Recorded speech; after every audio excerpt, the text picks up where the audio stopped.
Hello everyone, welcome to FixZone. Today we will be discussing how to enable the Emoji keyboard on your iPhone. It's super easy, so let's get right into it. First thing we need to do is open our Settings application. Once you're in Settings, scroll down until you see General and tap on it. Okay, now scroll down almost to the bottom. You're looking for Keyboard. Tap on that. Alright, now tap on Keyboards at the very top.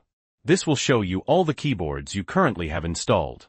In my case, I only have one. To add the Emoji keyboard, tap on Add New Keyboard. Now, you just need to find or search for the Emoji keyboard. Once you find it, tap on it. And boom! You'll see it's been added to your list of keyboards. Now, let's test it out. Exit out of the Settings app and go to any app where you can type, like Messages or Notes. As you can see, you should now see the Emoji keyboard icon in the bottom left. Tap on it.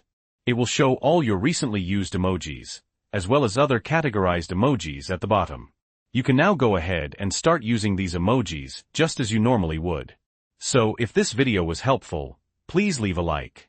And don't forget to subscribe to FixZone for more helpful tips and tricks. Thanks for watching.